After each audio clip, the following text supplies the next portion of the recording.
there, my name is Rashi. I believe we all have had an incredible journey in life. Here on this podcast, I will be sharing the lessons I have learned along the way and will also have guests from all walks of life to have open and honest conversations with on issues and topics that affect us in our everyday life. I hope you will be part of this beautiful tribe. So let's begin.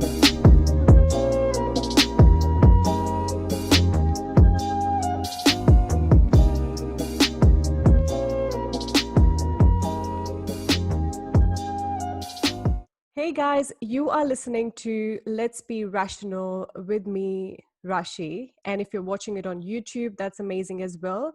Hello to everyone. Thanks for joining in on this journey with me and to go and explore ideas and conversations. Today, I have an amazing guest. I have someone that I have been following since last year on Instagram, and I found his philosophy and his ideas about the topic of veganism so fascinating. I had to follow him. I learned so much about different ideas and topics revolving around veganism from him. It's a constant learning, and I'm so glad that I have him today on this podcast. David Rams, thank you for joining in. It's a pleasure. Thank you so much for inviting me on. I just want to say that I have been literally stalking you since last year, not only because you are an amazing vegan activist, but I really enjoy the way you create content. I think it's very precise. It's very, you're not apologetic about anything. You are calling out a lot of bad practices that happen in animal industry. But just starting off, I just want to understand what your journey has been. How did you, I do know that you have always been you were always vegetarian, then you became vegan. But how did that come about? How did that activism started? What really, what was there any one moment that made you okay, I'm not going to do this? And what was it all about?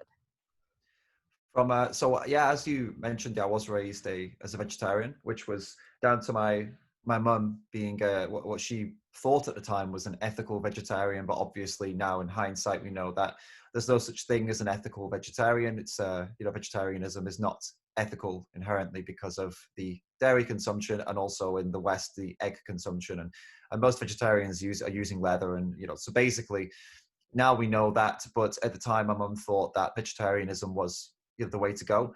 So I was raised that way, and my mum was also a vegetarian up until I think she went vegan 5 years before me, and I went vegan about 11 years ago. The moment that made me become a vegan, go from a vegetarian to a vegan, actually wasn't my mum's influence, because I was actually rebelling against her at that point. I didn't want to listen to her as teenagers do, but actually I started to have some digestive issues with dairy products, and then I did my own research into that, and I found things that I didn't like. I started to understand that biologically it didn't make sense for us to be consuming dairy because we're not cows. And then the penny dropped. I realized, okay, it's not that I have a problem, it's not that my stomach is wrong or my body is doing bad things, it's that I am doing bad things. I am choosing to consume animal products that a cow's breast milk. So is it any wonder that I'm having digestive problems? So then it opened up a whole world of me realizing that, eggs as well, why am I consuming those? Look what they are. You're really thinking about what is an egg. It's an ovulation of a chicken. Why am I consuming that? Why am I consuming cow breast milk? And it just kind of changed things for me. So at that point, I wasn't using leather. I was what you could have called an ethical vegetarian, in the sense that I was only consuming dairy and eggs at that point, and I wasn't using or consuming anything else from animals. So I became a vegan in that sense, but it wasn't. It was a vegan out of disgust for those things. I was disgusted in what I was consuming. It wasn't necessarily because of the cruelty involved, because I didn't know about it. I still thought that it was okay. I still thought that dairy and eggs were okay. And I would even tell people that. I would say, yeah, it's you do you. I just don't like it. That was my attitude for some time before I started to actually pay more attention and do more research into these industries. Then the penny dropped again. And that's when I started to, tell people actually, no, it's because these industries are disgusting and they're exploiting animals. So that was the journey from vegetarian to vegan. And you asked about activism. The activism journey started much, much later because I actually had a bad impression of activists. I had a bad impression of vegans. I had no vegan friends. I had no vegetarian friends. And I definitely didn't have activist friends because I thought they were all crazy and weird. I have to be honest with you. I don't want to lie about it. I thought they were all crazy and weird because I'm sorry, but they were crazy and weird back then. Things were different, they were they were good people, obviously. They just weren't my people. And that was quite clear. We just didn't get on anytime I went to any of these events or, went and met up with people or met people that were vegan or vegetarian. We just didn't get on. We didn't click. So I had a bad impression of the whole scene, but I was convinced to start working with Anonymous for the Voiceless by a good friend. And he really convinced me. He told me, no, you've got the wrong impression. Like, this is not what you're thinking. Like, these people are just, average, everyday people. They just do average, everyday things. They're not like hippies or crazy people or anything like that. We just go on the streets and we talk to people. This is all we do. It's activism. We just talk to people. And that started this whole journey into activism, basically, from that first event. And yeah, it started me off on this path. And again, penny dropped again. 3 penny drops we had there. And this last one was the one that made me realize, like, I can actually make a difference here. And I can build communities. I can have good friends who understand me and I understand them. And it's not all about, as I thought before, it's not about hugging trees and doing some kind of, I don't know, some ceremonies and rituals and things like that, as I kind of had it in my head that vegans and activists were like that. And yeah, things were very different to what I imagined. And yeah, it led me on this path. That's amazing. I do relate to you when it comes to two points, the crazy vegan story. Like even when I would say like 4 years back, I would look at vegans. First of all, I didn't really understand like why is this such a big deal? Like they're just having cow's milk. And being an Indian and having grown up in India, since you've done a tour in India as well, dairy is like huge. Like it's such a big industry. Like we literally worship cows.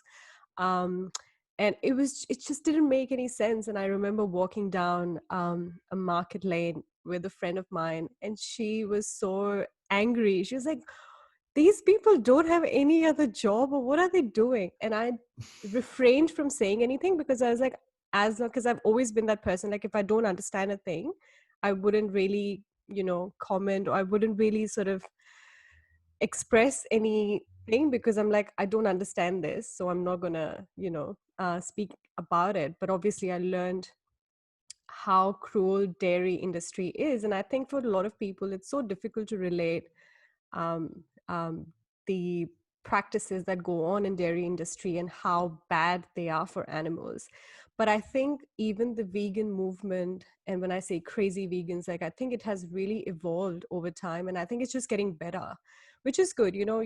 Everything has a start, and then people also change, they learn how to communicate better, and I think it is really changing in a good way. There are still I have a lot of problems with the vegan community, like some communities, but I think overall we are headed in like a really good direction, which is amazing to see.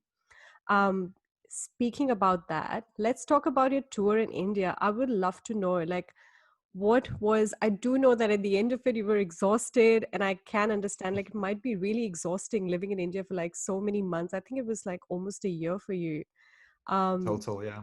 yeah, it's like, oh my God, like what was it? What was the highlight, and how did you really, I think your trip was quite successful in terms of convincing people. So how did that all go about? Yeah, so that's a very big question because there was so much to take in. I mean, there was so many pros and also so many cons. There's Yeah. so much positive and so much negative. It's a whirlwind. And actually, my experience in India is very much representative of India because my experience was chaotic And I'd say that's the exact word to describe India. Chaotic. But it's a beautiful chaos most of the time, though, right? I mean, even the locals would say that. I mean, as such as yourself, I mean, I asked other people there, like, how would you describe your own country? And a few people did say it's chaos. It's organized chaos, which is Yeah. obviously an oxymoron, but it is pretty much what it is, right? It's organized chaos. But it was a fantastic experience. But as I said, it was also a heartbreaking experience, because I mean, we were visiting, documenting, investigating slaughter shops and slaughterhouses and dairy farms almost on a weekly basis. I would say every 10 days we were at a different one, and nothing is hidden. And okay, some things are hidden. Obviously, buffalo slaughterhouses and cow slaughterhouses tend to be hidden, but we still managed to see them. So they're not that hidden, that you can still go into these places. And we saw slaughter of pretty much every animal you can think of. We saw the farms of pretty much every animal you can think of. So it had these crushing lows, but as you said, there was also a lot of success. There was a lot of productivity, because we were visiting, and because I'll be honest with you, there is a benefit of being a foreigner, because of course people are more excited for you to visit their town or city, so they will arrange more things, and it's more doors are opened, right? So for example, a school would be more likely to have you come in to speak, because it's, okay, it's about veganism, we don't want him to talk about that, but it's good for the kids to have somebody from somewhere else, right? It's exciting for the kids, and it's so they want to show that, and they show the parents, like, look, we're bringing in speakers from England or whatever. So it kind of worked really well, that to be a foreigner and to open a few of those doors and to do Yeah. these talks. I did many talks in universities, colleges, schools, and yeah, a lot of the time actually we didn't actually openly say we're going to talk about veganism. We said we're going to talk about equality, which is not a lie. It's true, Yeah. because we were, right. I would open the conversation, I would open the discussion talking about equality between humans, and then I would bridge it to equality between humans and animals, and then I would bridge it equality between animals and animals, right? So why this animal and not this animal? Why is this one not as equal as that one? And why are neither of them equal to you? And we, got into these complicated conversations, and obviously the resulting at the end was that we're talking about veganism. So but yeah, so there was the big pros, as you said. We did get through to a lot of people. We did a lot of amazing events with amazing activists there. The activism community in India is amazing, and very committed, very powerful people doing very, very amazing things. And yeah, the crunching lows and all the footage that we got, of which I still haven't gone through a lot of that footage. I've got it. I know where it is, but it's hard to go through it, as you can imagine. Yeah.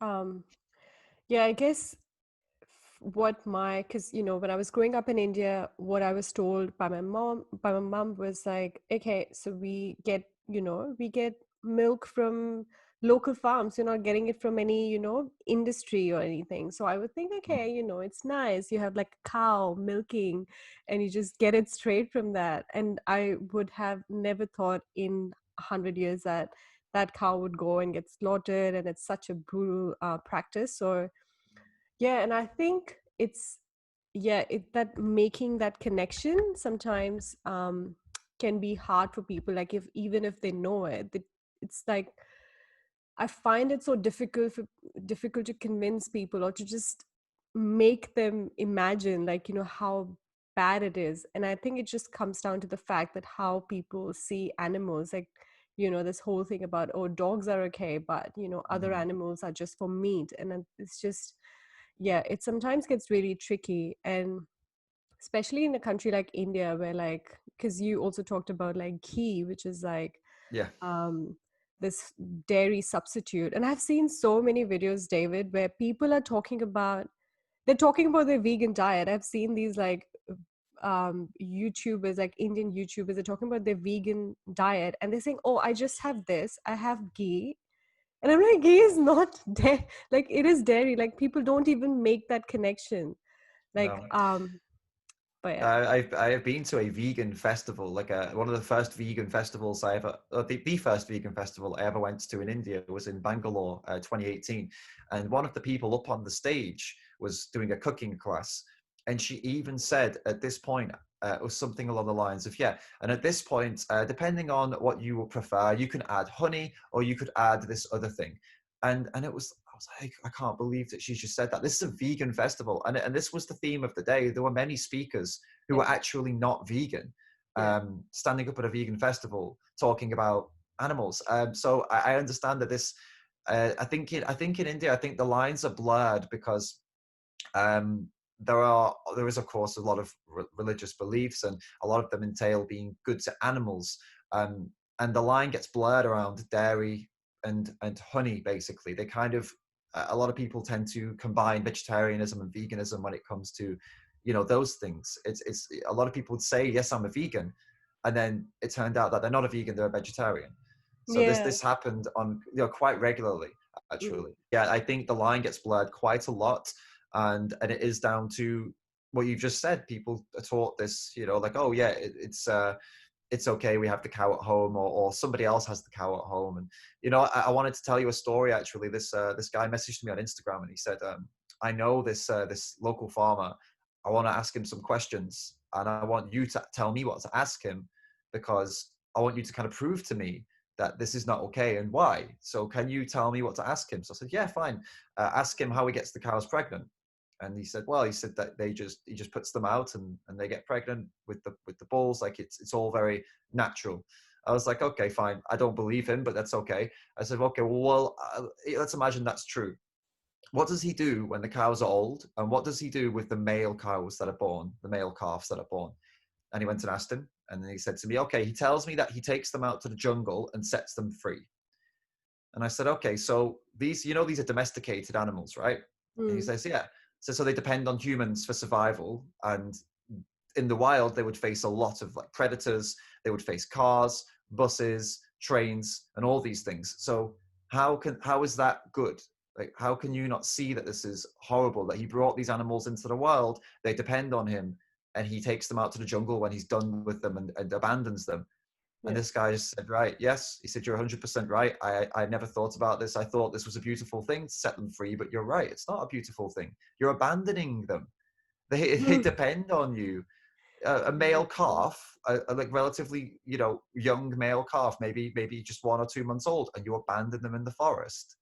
It, Yeah. it's it's bad. So yeah, sometimes it's just, as you said, it's about connecting the dots. It really is, because there's two ways to explain what I just said. There's one way, wow, this guy's amazing. Do you know what he does? He sets them free. What a beautiful guy. And then he is abandoning helpless animals to the wild.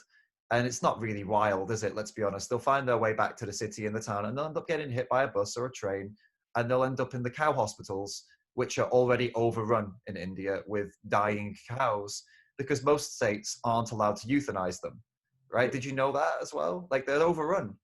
There's hundreds and hundreds of dying cows in these places, just slowly dying from an injury that they have. They're never going to recover. They'll die slowly and painfully, because it's illegal to kill them, because farmers Oh, just yeah. abandon them on the streets. Mm. So it's just a mess. Yeah, and people just, like you said, don't realize this. Once you start to dig, you'll find all of these things. Yeah, I didn't know that you couldn't euthanize them. Just the cows Yeah, or just like any animal? just cows, just Just cows. cows. Oh, Mm. it's because of we worship cows, so how can we Yep. kill them? But if they get run by a car, that's fine. Um, Yeah. Right. Exactly. Yeah. Exactly. It's of course it's not. I don't think they're okay with them getting hit by cars, but it's not okay to, like, it's yeah, okay to abandon them, right? You're allowed to abandon them. That's fine. Abandon them to fend for themselves. Let them try and survive in the world, a world that they don't know how to survive in, and they're not built to survive in. That you created them, you put them into this world, and you abandon them. That's okay. But euthanizing them when they're sick and dying after you abandoned them, that's illegal. So that's the case in most of yeah. India's states, unfortunately. Yeah. Yeah, I remember when also like when this whole I you must be knowing about beef ban when Yeah. some states introduced beef ban. I was actually happy. I was like for some reason or the other they're going to stop, you know. But then obviously it just doesn't I think you still have beef. Like you can illegally have beef if you go to local markets, and I don't think it really. But Yeah. I still, it's just so crazy because I'm like, the concept, you are worshiping an animal, but I just feel like people, I just wish they were more aware that just not worshiping them, just understanding that, they're animals, they're just like, they are sentient beings, and, you don't have to use them and like exploit them. And yeah, it's just terrible because I feel like in India it is an interesting population because we do have a lot of emotions. I feel like as an Indian, I feel like we do operate on an emotional plane. Like everything is about emotions. Like even if you look at Bollywood, it's all like high dramas, and like, it's just everything is based on emotion, and Mhm. we can so much connect to family and those values, like emotion values. And it's so like, so I think that would have played in your favor. Like, some people would have gone like, okay, I didn't know this. um yeah. And at the same time, Absolutely, yeah.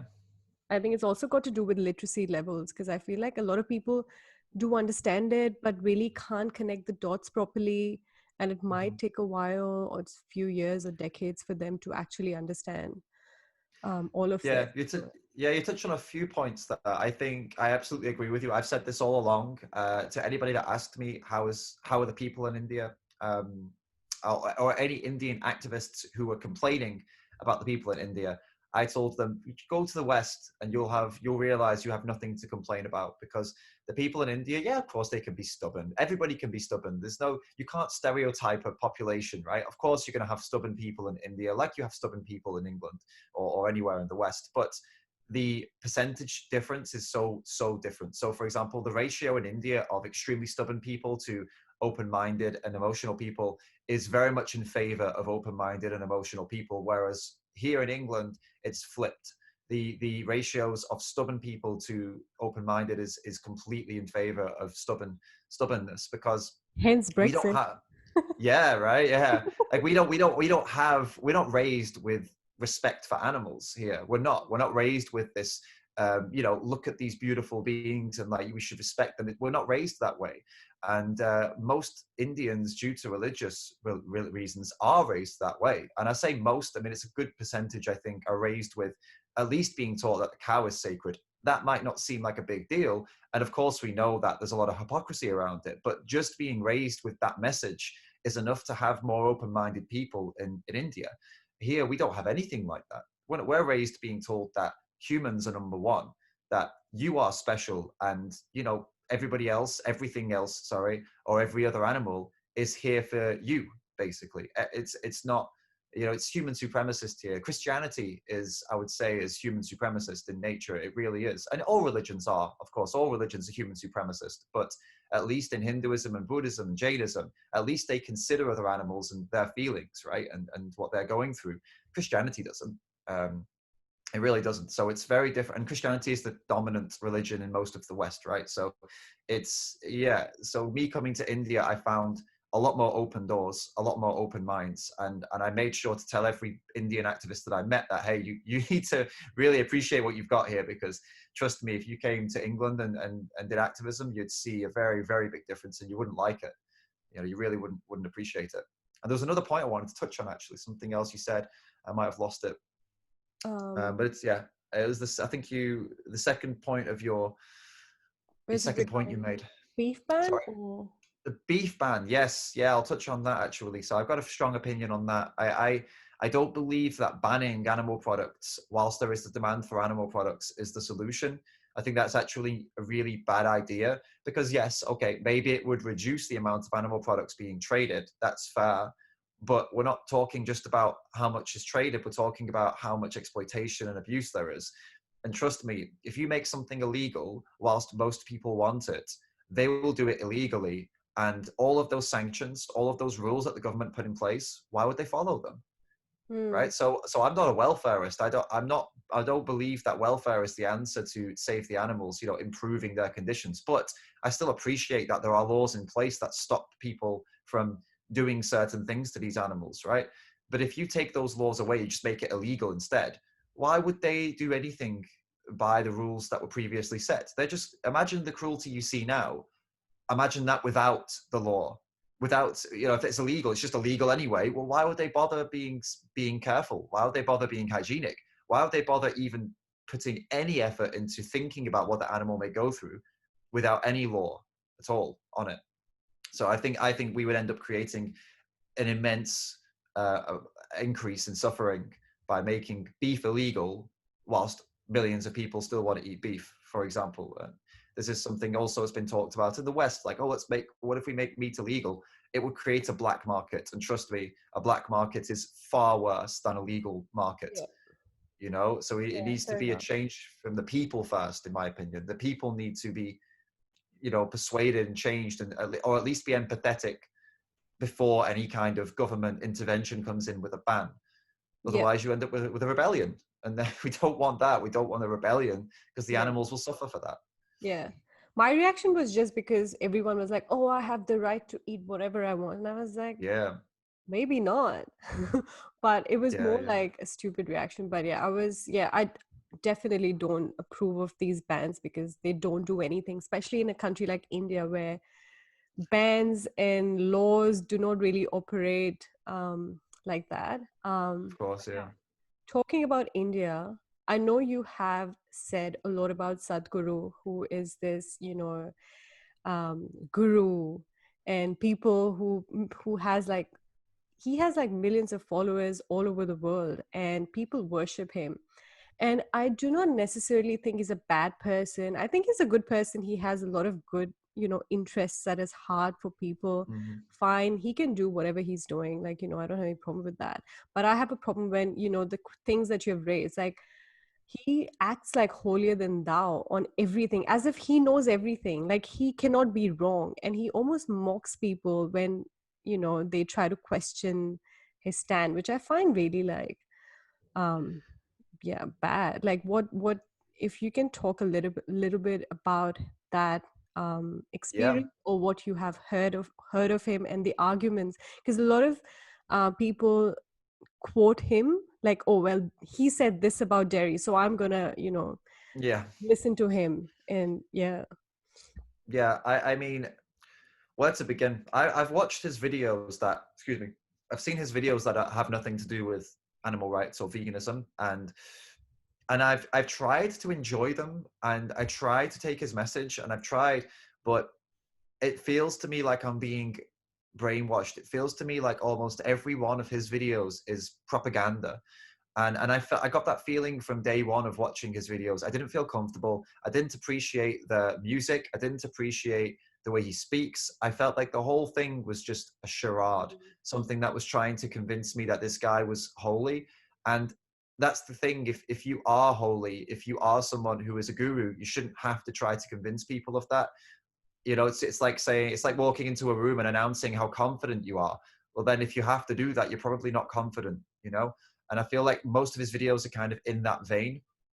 So I didn't have a good impression to begin with, but I tried to take his messages and I tried to ignore the way he gave the message, and I tried to maybe take the message because I thought, yeah, people seem to appreciate it, and say he's got good messages. But I found that his messages weren't anything new, which they are not really. You know, you can find similar messages to what he's saying in most Buddhist texts. You know, you can find it from philosophers from a long, long time before Sadhguru was alive. So he's not giving anything very particularly new or special.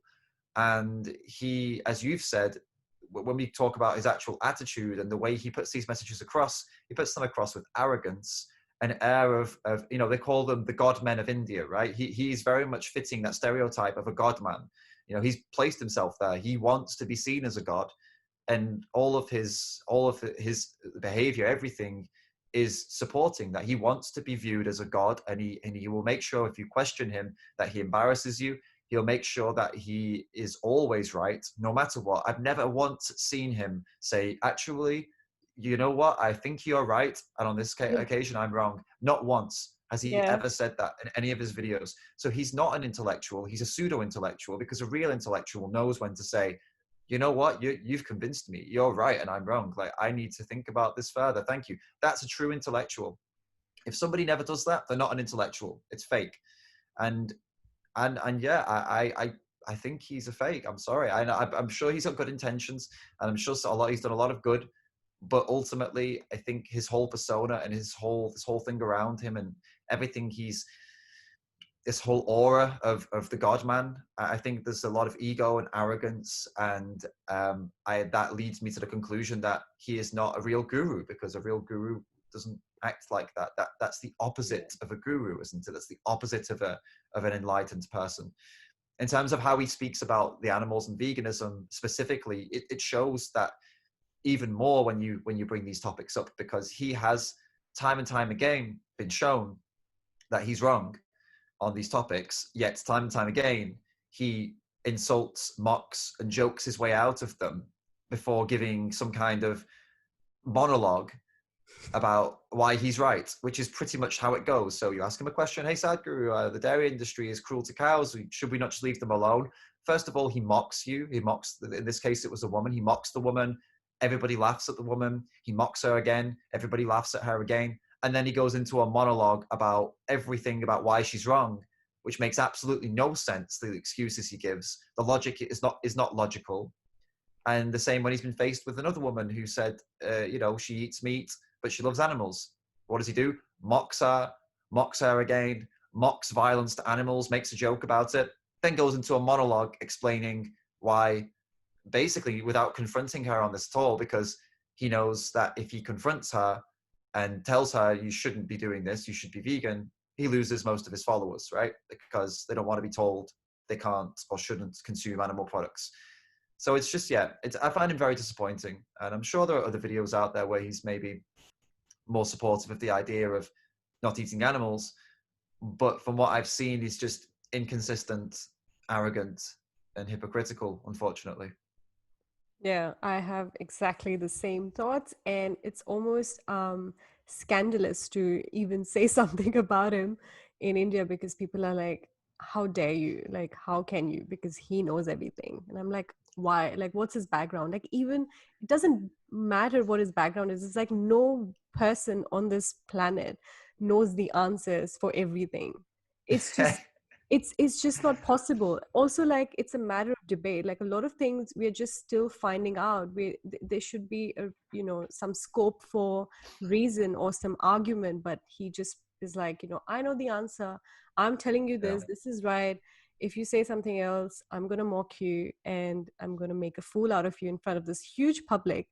And I think, sort of, I would say, like, Indian sort of crowd sometimes like that sort of, like, drama, like, oh yeah, he said something, and they're like clapping, and it just becomes this whole, circus. Yeah, I Circus is very good, a very good way of explaining it. And yeah. his influence doesn't just stop in India, Like I thought, okay, I know what you just said, and I don't want to insult any Indians listening, but this is coming from other Indians who have told me this. This is not my own opinion that I formed by myself. Although I had observed it, I didn't want to speak about it until somebody else, or more than one person, told me, like, yeah, this is how it works here.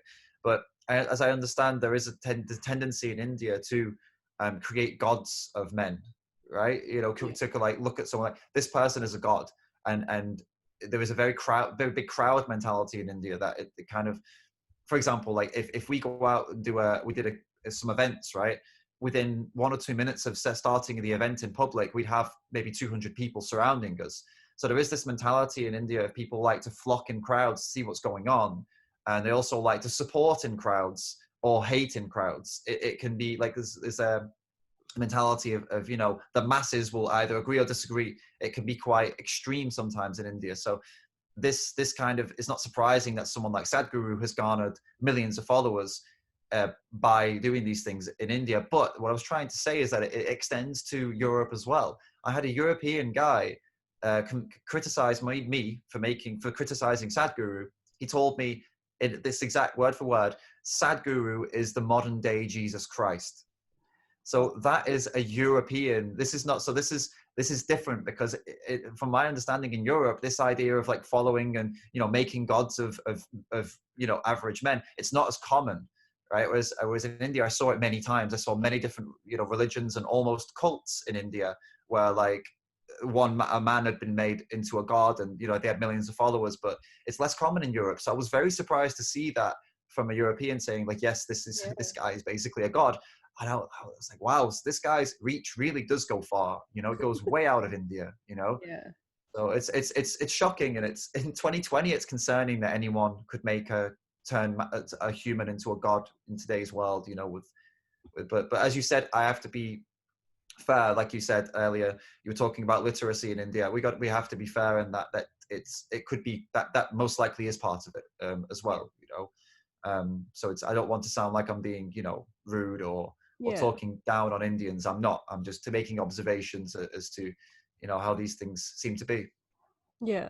Um, Also, the whole thing about, oh, you can't be vegan if you are poor, like that's the last thing on your mind. Did you face those sort of questions in India? Like, oh, well, he doesn't have food on his plate. Why would he bother about being vegan? And Absolutely, absolutely. I find it to be. I don't want to say offensive because I'm so sick of who gives a shit if you're offended. Sorry, I shouldn't swear. Who cares if you're offended? It doesn't matter. But I do find the concept, the idea of okay, that person's poor, so they don't need to, or you shouldn't talk to them, which is more the thing that I take issue with.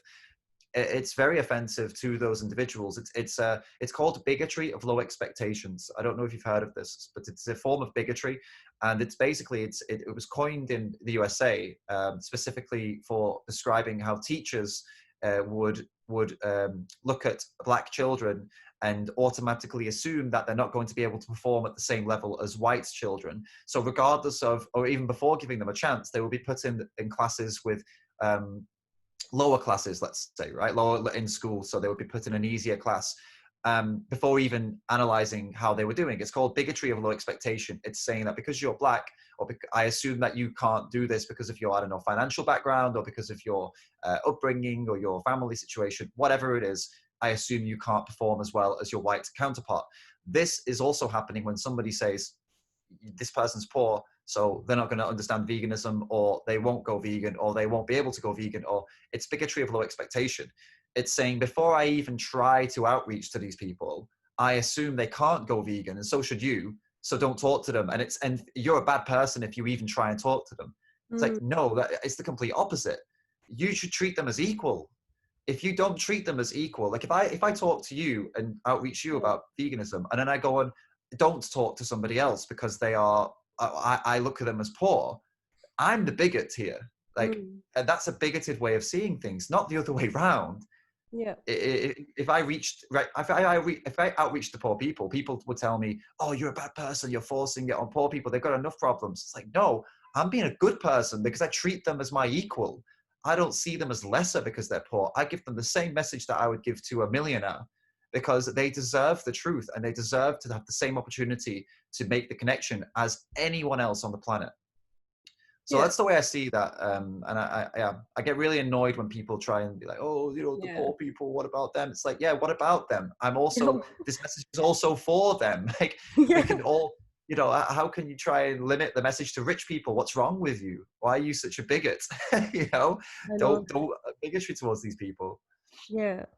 I just try to say that if you can do it, if for some reason you can't, it's totally impossible, which I don't know, but you know what I mean. Like for any Yeah. like economic reasons, if like I don't want to say anything, but I feel like most of us can easily thrive on plant-based diet. And people talk about these like really, oh, what if you're living in Iceland, or if you're living in green, not even Iceland, but you just living in, Somewhere out in the sticks. yeah, Yeah. So you don't have any. I'm like, like I don't even want to get into. Like I'm like, how many people are like that? Like most of us have access to good nutrition.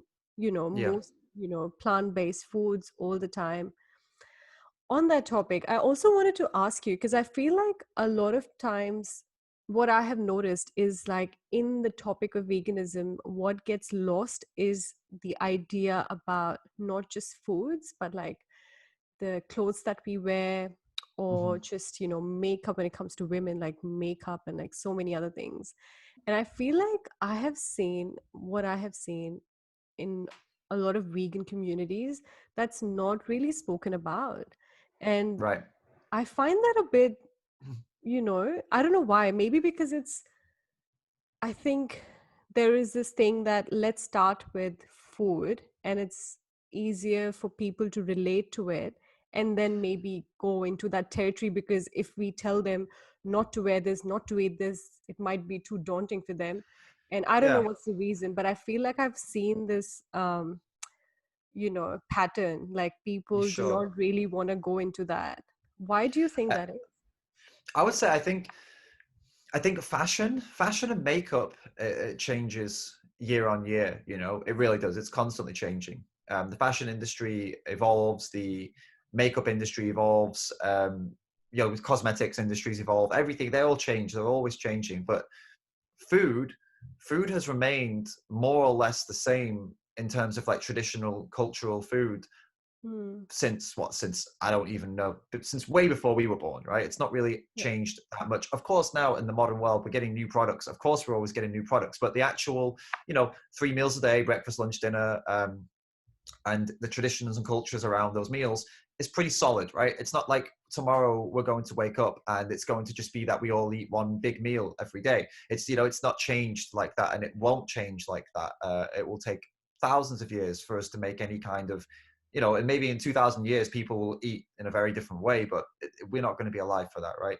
So the point is that these things are as they are, and because of this routine that we're in, these strong cultural traditional beliefs that we have, that we eat 3 times a day and we normally consume these things, and it has to have this and this on the plate, it's pretty much set in stone. So I think that's why most of the vegan community is focused on this, because that is the most solid kind of concrete thing that will not change. And it's the thing that we do multiple times a day consciously. Like, you don't consciously buy a coat every day. You don't consciously, buy makeup every day, but you do consciously buy and consume food and drink every single day, multiple times a day. So I think that's what it is, mainly. But just more present. I think it's more present in our lives. It's more present in other people's lives. So it needs more of the focus, because it is, and it also is the biggest. It's the biggest issue, because the animal agriculture industries, yes, of course, the fur industry, the leather industry, the cosmetics, animal testing, these are all massive, massive, disgusting industries, but they are nowhere near the size of the food and, dairy industry and the drink and all of these things. They don't come anywhere near that in terms of scale. So I don't think it's a conscious choice that vegans make. I don't think they think, yeah, the scale is, like I'm explaining it now. I don't think that's a conscious decision that most vegans have made. It is a conscious decision I've made. I do try to make more efforts to speak about other topics from time to time, like animal testing. But Yeah. I do focus way more, 90% of it, on the consumption of animal products, because I really do believe it needs 90% of my time. It is 90% of the problem in my eyes. And there are fantastic activists out there that do focus solely on the fur industry. There are others that focus solely on the leather industry. There are others that focus solely on animal testing. And I applaud them for it, and I'm very appreciative of it. And I'm for me personally, I choose to do it this way. And I think many vegans also choose to do it this way because of, yeah, maybe subconsciously because of what I said, and some of them consciously because of those reasons too. Yeah. Yeah, I kind of understand that. Yeah, because I do think that food is like such a massive part of our everyday life. So yeah, it's a good starting point. And I guess for me, it also started with food, and eventually, well, I was vegetarian for like 2 years. But then when I was vegetarian, I didn't really think about the leather products that I was buying. Also, I wanted to say, like, I feel like since I've become vegan, I've also sort of started considering myself like a minimalist. Not really, but you know what I mean. Like I feel like because the more I think about, I think minimalism and veganism are so like linked to each other in some ways. I don't know. I think that's true for me because I feel like I just, when I started the journey of my life as a vegan, I feel like I disassociated myself from a lot of things, can I because I realized that the fashion industry and the makeup that we use, and there's so many things that I was using, was almost all of it was like coming from animal products. And I was like, why am I part of this? Like, and I sort of started understanding the choices that I was making, that if they were bad for the environment, because environmental degradation is another big factor when it comes to, being a vegan. And that sort of tied up with my lifestyle, and I was like, okay, I don't want to buy too much, I don't need this, and I started making those conscious decisions. Do you think that has been the case for you as well, or is it just me? I don't know. I'd say so. Yeah, I mean, it's understandable. It is understandable. I think there are a lot of people that try to conflate veganism with other issues, with other ways of living, and I think it is important that we create a distinction between veganism and other kind of lifestyle choices or lifestyle let's say ethics, because veganism itself, there are debates around this, but for me I think it really, if it was previously a different definition, it needs to be redefined as this. I think veganism should always be 100% focused on non-human animals and avoiding the exploitation of non-human animals. I don't believe it should be incorporating other issues into that. I think that's where it should begin and that's where it should end. But I do believe it can coincide with and support other issues too. So if somebody, for me, it makes more sense to say I'm a vegan and I'm what was the word you used? Sorry, for the when you don't have a lot of things or you don't consume much. I can't remember it. Minimalism. Minimalist, that's the one, minimalist. I was thinking some anti-consumerism, but yeah, it's the same thing. Yeah. You can be a vegan minimalist, or you can be a vegan anti-consumerism person, or I don't know, whatever you want to call it, vegan feminist, vegan, um, whatever you want to label yourself, right? But I don't think veganism should necessarily encompass those things, as it starts to just confuse, and it always, and I mean this, always distracts from the core issues of animal exploitation when we talk about other things like minimalism, right? So I think vegan minimalist is awesome. I think that, and I would probably say I am in that boat with you, actually, even though I've never acknowledged it fully, because I actually, yeah, I don't purchase things really brand new anymore. I purchase them secondhand, or in a charity shop or a thrift store, Yeah. and I only purchase what I need. I have actually, at the moment, I have maybe 3 bags. That's all I own. 3 backpacks of full of things, and I have 1 suitcase in France with a friend, because that was at an old place that I left some stuff there. But that's it. So I'd say, yeah, I think veganism has influenced that, because veganism opens the door for a lot of people to other things that they hadn't considered before, like how much our consumption does impact other animals, and not just other animals, but you start to look into other things because you become more sensitive to your life choices when you become a vegan. So not only for me did I consider animals, I started to consider, wait a minute, why are these jeans so cheap? Why is this only costing me €5 or whatever, $6 or whatever? How could somebody make these jeans at a profit? Who was given the short straw? And it's almost always the person who was in the factory making the jeans that was given the short straw, right? So little things like, not little things, big things like that. I think once you go vegan, you start to really notice what you're paying for. Or at least I did, and I started to notice it and realize, like, wait, this t-shirt, these jeans, this hoodie, they're so cheap. There's no way this has been done ethically. There's no way in hell that somebody got paid a fair wage for what I'm wearing. So it really started to bother me. But that has nothing to do with veganism. But Yeah. I'd say becoming vegan made me more aware of what I was paying for. Yeah. Yeah. I think, yeah, that sort of reminds me of the video that you recently did on intersectional, was it? Oh no, you didn't do the video on intersectional veganism, but I think you talked about intersectional um, veganism philosophy. I don't really understand it, but Yeah. I do know that the word intersectional is a term that comes from critical theory, from race relations back, I don't know, in 1800s, when they talked about Black people being oppressed, and they started talking Mhm. about race and gender. So whenever anyone uses the term intersectional, it sort of really reflects on Black people, especially Black Americans. So it's not really an appropriate word to use. That's all I know. But yeah, what's your take on that? Like on intersectional vegans and all that controversy that, um, that some people argue that you should be an intersectional vegan, And some people argue that, like you and for me, I don't know, I don't really understand it that much. Yeah. Yeah, I like you said, the term itself was not coined, and it was not coined to have anything to do with anything other than specifically black women, actually mainly black women, but also black men in the USA. And it's a legal term. Intersectionality it's a legal term. It was coined for situations where a person who would be like a black person who would be subjected to one or more forms of discrimination, like a black woman, for example, would be subjected to discrimination for being a black and for being a woman. It wasn't represented in the court. They would either be considered as black or as a woman. They actually had no system to consider them as a black woman and to consider the oppression they would face for being black and a woman. That's where those issues or those oppressions would intersect. That's where the name comes from, intersectionality.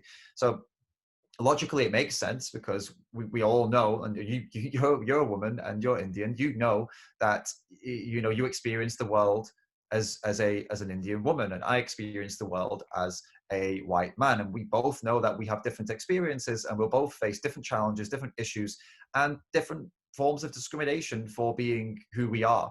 And of course, most people would assume, and probably correctly so, not probably, correctly so, that I'm going to experience a very minimal amount, and you could potentially experience more depending on where you are in the world and what situation you're putting yourself into.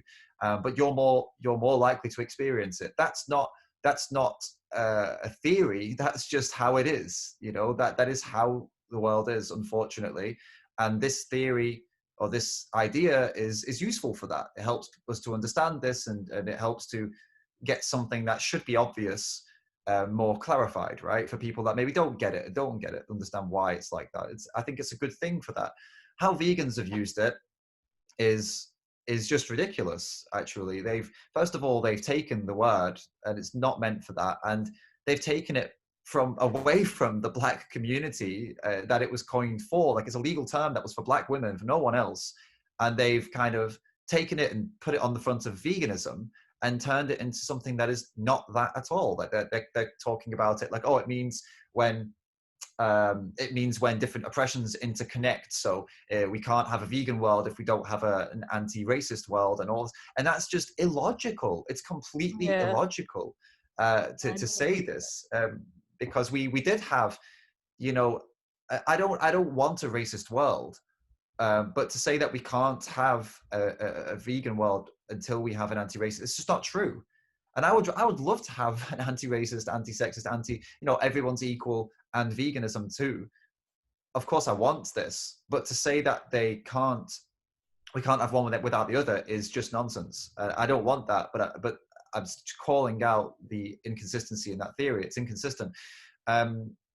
And but the main sticking point for this, anyway, forgetting about the theory, let's talk about like real time. What does this mean in real life? If somebody wants to believe that, no worries, they can believe that. Go for it. You fight every injustice at the same time. All power to you. I think it's fantastic. I think it's beautiful if somebody wants to do that. What a fucking amazing person that says, I'm going to do it all. I'm going to fight racism. I'm going to fight feminism. I'm going to fight transphobia. I'm going to fight homophobia. I'm going to fight speciesism. I'm going to do it all. Amazing. Good for you. If you've got the energy, the power, the support, the communities for that, you are an amazing person. You have my full support. What I take issue with is them taking that ideology and trying to tell a vegan who's out there just fighting for animal rights, who is not a racist, not a sexist, not a transphobe, not a homophobe, and they're not no problem with any other issues. They just don't contribute to those issues, but they don't do activism for those issues. I've got a problem with that other person, with their ideology, telling the vegan who's doing just animal rights, that they're wrong, or that they're a racist because they won't post a black square, or that they're a sexist because they have a YouTube channel that they don't feature women on. That's where I draw the issue. That's where I draw a line, a big fat line. And fortunately, that is not the majority of intersectional, or what do you call them? Intersectional. They're not intersectionals. Yeah. Let's call them consistent anti-oppression, because that's what they call themselves now, because they realize that the intersectional word is not correct. So they call themselves consistent anti-oppression activists. And the majority of them aren't like what I've just said. The majority of them go out and do their own stuff, and they do a good job. But there are a small but vocal minority of them that I would consider, I call them intersectional ideologues because it's easier to say than anti-oppression ideologues. But anyway, they're ideologues. And what that means is that they have made this theory, this ideology into a god. And it's almost like they go to the church to, to pray. And if you don't do what they think you should do, then you are committing heresy, and they will make you repent your sins. Right. So it is like a religion, repenting your sins. How do you do that? You have to publicly apologize. Right. You have to publicly apologize for whatever thing that they think you did, that you have to apologize for. Otherwise, you are banned, you are exiled, you're cancelled. Right. So these people have made it into a religion. And fortunately, as I said, there is not many of them, but unfortunately, they're the loudest, most vocal of that group. And within that group, there are enough of them to cause problems, and they have been causing problems, as you've seen. I'm sure you've seen in Australia, in India, in most places where there is a large vegan community. These individuals have been causing problems. So Yeah. as I said, the issue isn't the ideology. The ideology is good. Go for it. I don't agree with it. I don't subscribe to it. I want to focus 100% on the animals. Although I do include other issues from time to time, but that's when they're connected to the animals, and I will do that. But the issue is not the ideology. The issue is trying to tell everybody else that if they don't agree, that they are some kind of bigoted, racist, transphobe, homophobe, sexist. That's the problem. Yeah. Yeah, no, you truly said that. Like, it's just so spot on because, yeah, I feel like it just puts an added pressure onto people and you're just blaming them for something that they don't even necessarily are. Like, um, when you posted that video, the video that you just did, it was titled, "If you support, Yeah. if you If you vote support." Trump, you ain't Oh. vegan. Yeah, Yeah, and that was the. oh my God, David, I was like, I hope he's not being serious about this. And I was like, Uh, I hope it's a satire. I hope because I knew because of the pattern of your titles. I was like, okay, it's definitely something. It would definitely be something opposite to that. I was like, I hope so, because I was like, come on, let's not go there. But yeah, I was so happy when you said that. Yeah, you can't say that because for people have their own reasons to support certain groups or whatever.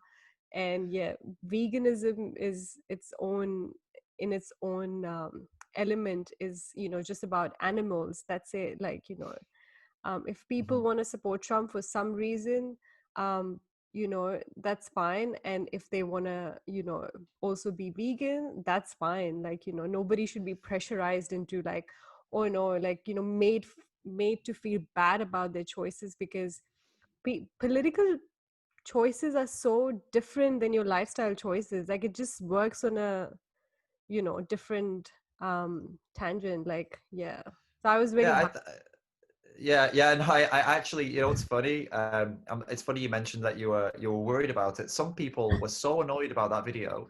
It was amazing because I've got a good skill with this. Actually, I'm quite proud of myself for this. I am able to piss off both sides on these topics, right? Because one Yeah, side gets angry because they didn't watch the video, they just see the title, so they're the ones that actually agree with me, but they unfollowed me and got upset because they thought that I was actually saying you can't vote Trump and be vegan. And so I lose followers and support from people who actually would agree with me if they watched the video. And yeah, obviously I lose all of the support from the people who are upset because they don't agree with me and they did watch the video because they wanted to confirm their biases, right? So yeah, I actually end up screwing myself here because the yeah. ones 'Cause, who like don't want to be challenged won't watch it, and the ones who do want to be challenged, or like, no, sorry, they want their biases confirmed, they will watch it. So it's a lose-lose situation.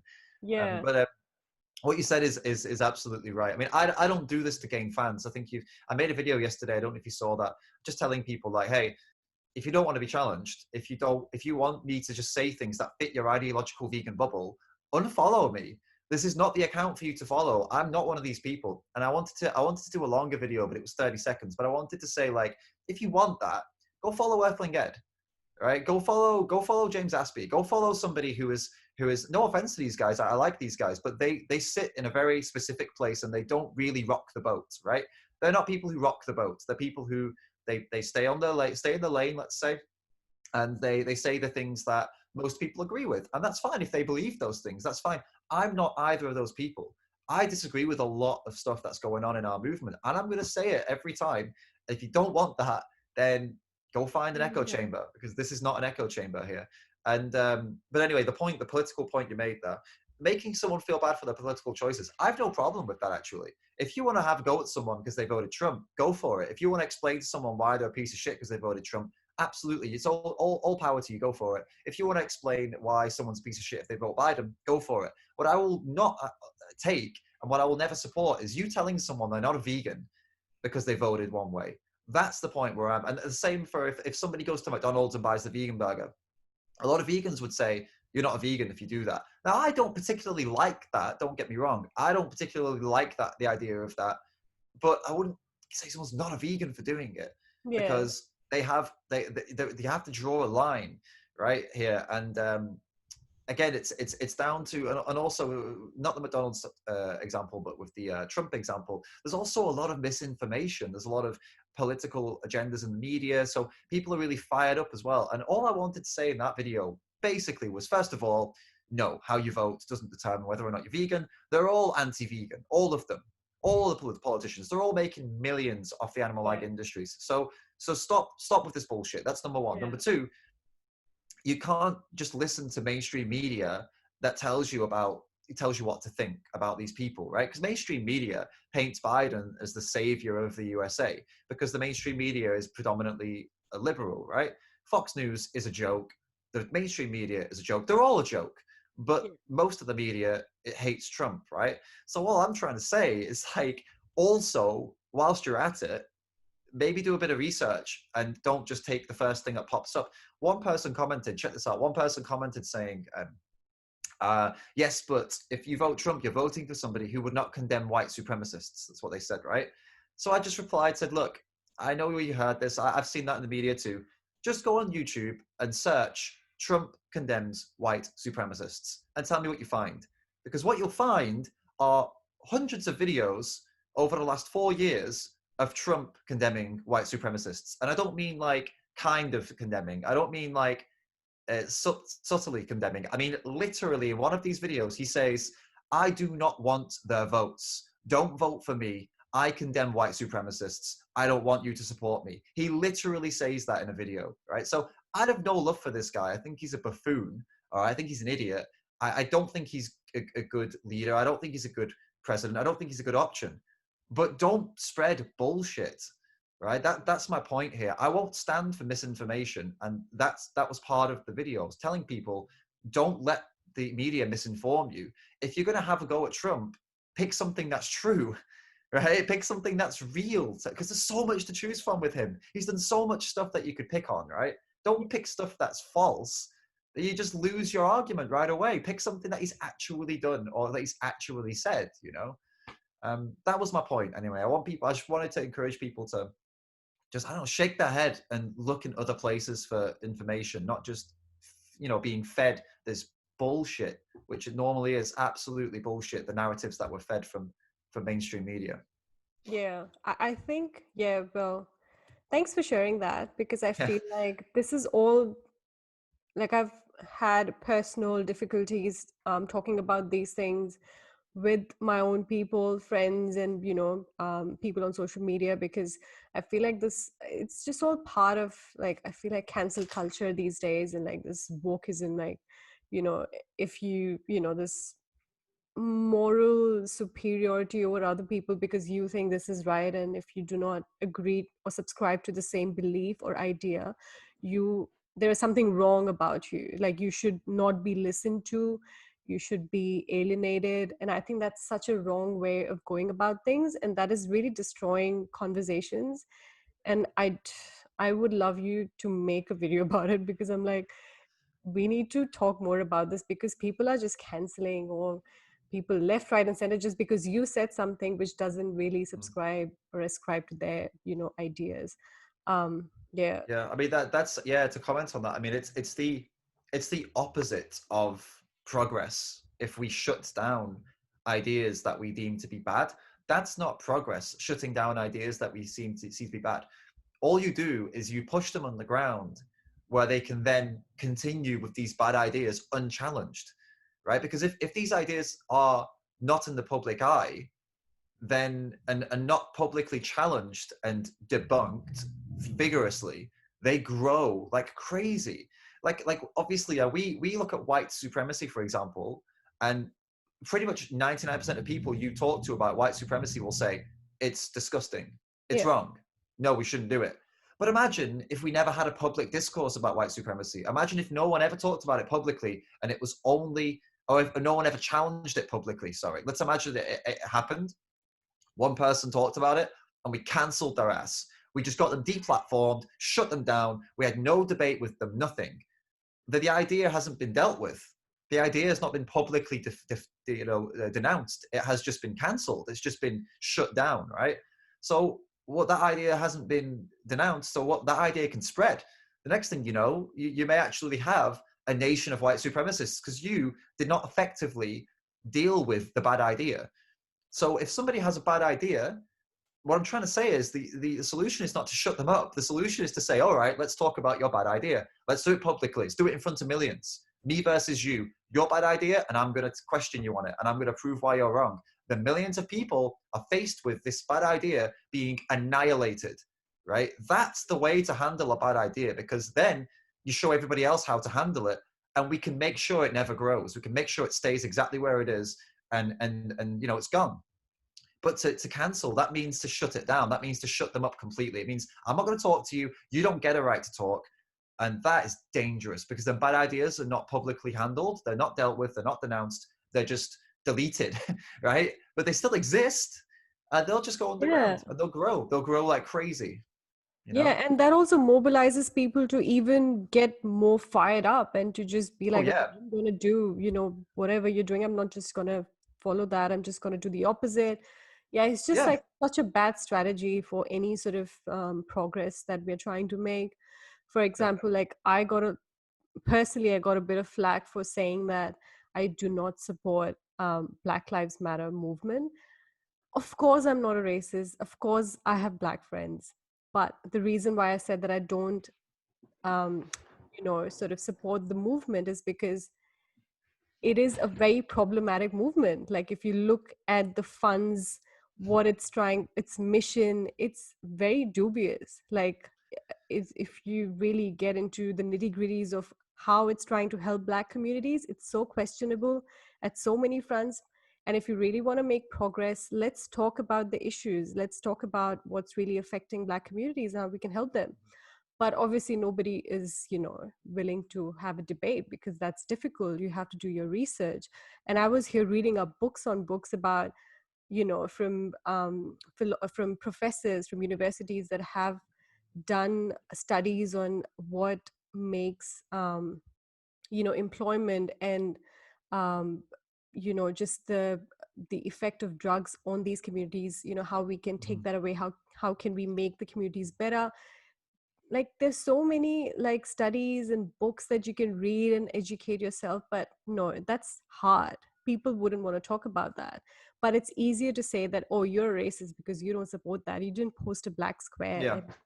And Yeah. I was like, oh god, like, and I had people like unfollowing me and just saying shit, and I was like, what have we come to, like.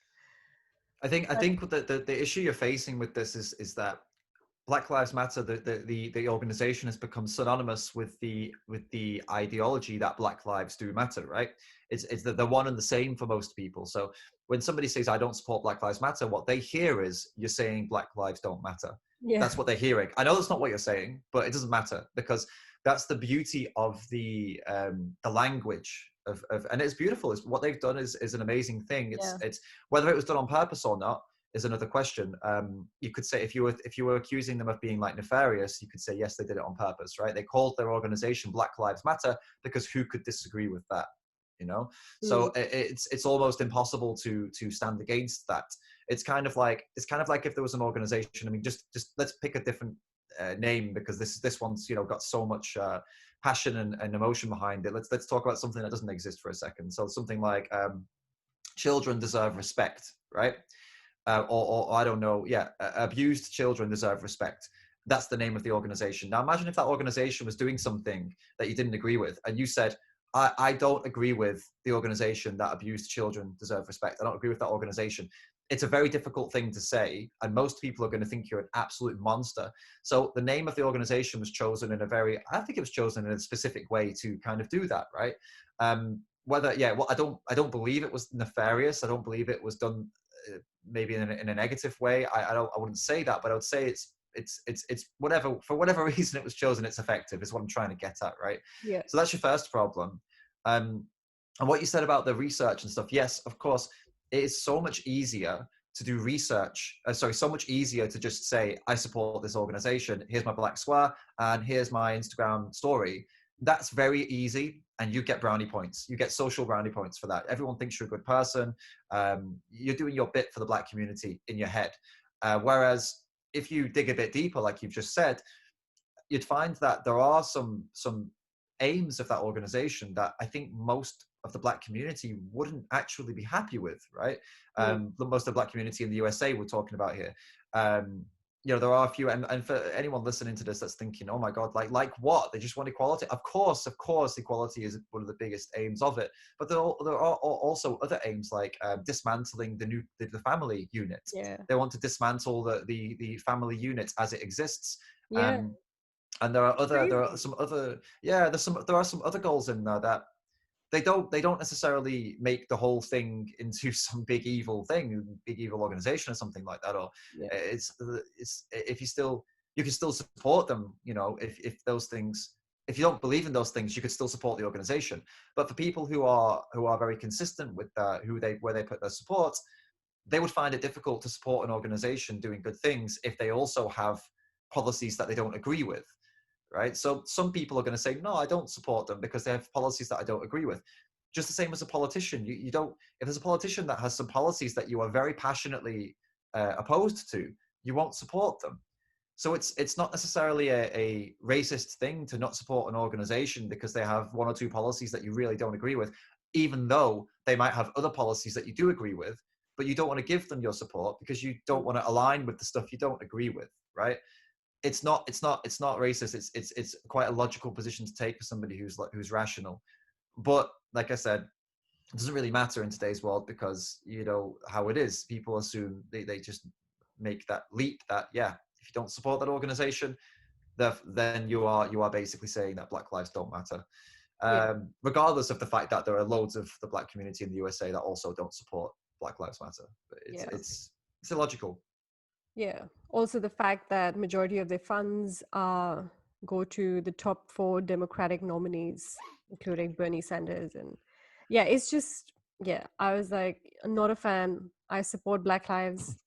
I don't support Black Lives Matter, but yeah, I feel like I've About seen the yeah. sorry, just well, the quick little point there about the funding situation. I have to comment, like I did a little bit of reading about on that, and it seems to be a little bit it doesn't seem to be as clear cut as it's being made out by basically, you know, right wingers. It's basically right wing political speakers that are bringing this up, political celebrities and stuff. And I've seen both sides of this, and I just wanted to let you know I don't think it's clear cut. I think that from what I've seen, that website also raises funds for those same people, but I've not seen any evidence that the funding from Black Lives Matter goes to those people. I've I just seen actually saw evidence it. that you I actually saw saw it. that. Yeah, Oh, right. like it Okay. literally said Bernie Sanders, and it was like millions of dollars. Like Right. it was 2 million or something like that. I saw. I don't Oh. remember where I saw it, but I'll definitely cross It's worth check. it's yeah, it's worth cross checking, yeah, because I hadn't seen that. I'd seen something that showed that they were linked and that you know the Democratic parties also use that website, but I hadn't seen anything that showed that that the funds were going straight through to those people. Which is, if that's true, that's pretty wild, right? It's pretty wild. And that is a conspiracy. It's not a conspiracy theory. That is a conspiracy because then you've got to look into, okay, are there people on the ground that are kicking up tensions to raise donations to fund Democratic parties, right? I'm not saying that. I truly do believe that there are instigators, and I don't think they are part of the BLM groups. I don't think that that's who they are. I think there are instigators that have been strategically placed to cause things to escalate. And I was Mm, discussing this with my brother. There are political gains to be made here, You know, if you just pay a professional to go in there and you know, cause some really serious shit, you know, there are gains to be made. So I truly, I don't think that 99% of the people taking part in this movement have anything but good intentions. But unfortunately, I think there is maybe 1 to 2%, maybe more, who are going in with the intention of kicking things off and causing racial tensions. Unfortunately, yeah, Yeah. Yeah. Yeah, I was just saying that I have so many other things and topics that I could discuss with you, but I yeah, guess that would take another hour. But we should definitely do like a second part of, in future. Um, the only thing I wanted to ask you at the end, just for people who are sort of, um, I would say who are vegans or are transitioning into a vegan lifestyle, do you have any tips or advice on how you personally in your life sort of encourage people to take on that lifestyle, um, and not, and also like how to deal with confrontation? Because initially when I started my journey, I did get into a lot of arguments. I think it was also, because I was not really ready for any conversations on that topic, and people yeah. would usually come up to you and be a little sarcastic about these things, and my knee jerk reaction would be like, well, and that never played out right. But obviously over time I have learned how to be more calm and just, be more reasonable about it. But yeah, what would be your advice and your tips on those sort of conversations? Yeah, I'd say for a new vegan, I think it's important to pace yourself. A lot of people jump in with both feet and straight in the deep end, and it doesn't tend to end well. You'll end up getting burnt out, feeling very upset, and like no one's listening to you, and you might cause some friction in your home life. And trust me, that's not something you want to be doing if you're planning on making this a long-term thing, right? It's like imagine, I don't know, if you make any big change in your life, the worst thing you can do is cause more friction whilst you're trying to get used to the change. So just be wary of that, that you have time, be patient. But yeah, if it's with your family and friends and they're asking you questions, this is good. If they're asking you questions, just be calm, breathe, answer the questions. Try to be calm is really important. If you end up shouting or getting upset, it pretty much never works out in a good way. I know you should be upset and you should be angry, of course, because these things are horrible that you've become aware of. I understand that, but when passing this message on to somebody else, you can be passionate and calm, and you can be angry, but you can be, direct. You can control it, and I really recommend putting some effort into staying as neutral and kind of calm as you can on these topics, and being more effectively communicating instead. If they're not asking any questions to you, if nobody cares, if you're like, I'm a vegan, and they're like, awesome, whatever, I recommend not getting into it, because as I've just said, you are just getting into it yourself. And if they're not interested, the last thing you want to be doing is causing friction by trying to push an issue that this person, whether it's a family member or a friend, that they're not interested in. And I understand you want to defend the animals, but it's not the most effective way. And in fact, it's ineffective to spend your time and energy trying to get someone to talk about something they don't want to talk about. It's not going to go well. It's not going to be effective. And again, it will make your life very difficult while you're trying to adjust to something that's very new. So yeah, that's the kind of short summary. If they're interested, if they're open, if they're asking questions, get into it. Take it easy, be patient, give them all the clear stuff, and give them something they can check out, go and watch something, really help them get into it. But remember to stay calm. And if they ask stupid questions, don't get upset. If they say stupid things, take it easy. They just surprised, all right? It's interesting for them, and they're going to probably mock something that they don't understand. It's nothing to do with you. It's not personal. So take it easy. If they're not interested, I'd say bide your time, get into the lifestyle, figure everything out yourself, watch some videos from Earthling Ed, watch some videos from people that, activists that you're inspired by, maybe go out and do some activism on the streets, go and watch, go and listen. Then maybe in the future, bring the topic up with family and friends once you are more comfortable, settled, and you know more. Then maybe try to bring it up and try to push the issue with them. But I wouldn't recommend doing that in the first week or something. It pretty much never goes well. Yeah. Love that. I think that's a great advice. Um, yeah. I think I just wanted to end with something that I read today. Um, she's like a fashion designer, and she's like really is being talked about because of her political ideas, and it's really refreshing what she speaks. And she today posted, she said, "It's naive to think that you would not have taken part in historical atrocities once considered normal if you embrace all the trendy ideas of today." So, all I want to say is that today we might think that eating animals is a way of life, that dead animals is just something, you don't really treat animals as something, equal, and it's okay to eat animals. But I think there will be a time very soon that will come when people will actually acknowledge, or maybe our kids or grandkids, they will look back to our current times and be like, how dare you not do something about this? Yeah, and I just want to end on this note and say that, I'm glad that we're making that progress. I hope we just, if more people could understand where we are coming from, that would be just awesome. And thank you so much for doing this podcast with me, David. I really appreciate it. And I love your ideas, and I really love your spirit of, just not fitting into that mold where you just, are trying to imitate, the same vegan ideas. You speak your mind, and you are raising some really interesting um, conversations around veganism and about other things as well. And it's incredible. Like, I learn a lot. So yeah, it's a great page. And guys, if you want to follow David Rams, he is on Instagram and he's on YouTube as well. I'll link down all the links in the description, and you should definitely check him out. And yeah, any final words, David? I would just say thank you so much for having me. I agree with the last sentiments you gave there as well. I think just as a closing statement, I guess I'll give a quick little closing statement and comment on that. I think it's really important. I think when we look back now, as you said, we see the atrocities of the past. We see all these horrific things that humans did to mainly other humans. Actually, that's what we tend to focus on, and we say, why did no one stand up? Why did nobody do something? How was everybody complicit and just going on with life whilst this was happening?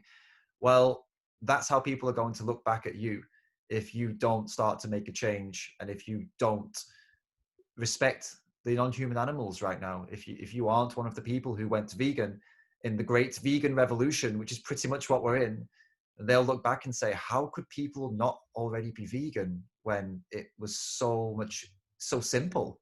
Yeah. There's so many options, and there's so much education out there now. It's so possible. How could people still not do it? So which part of history do you want to be on? Which side would you like to be remembered on?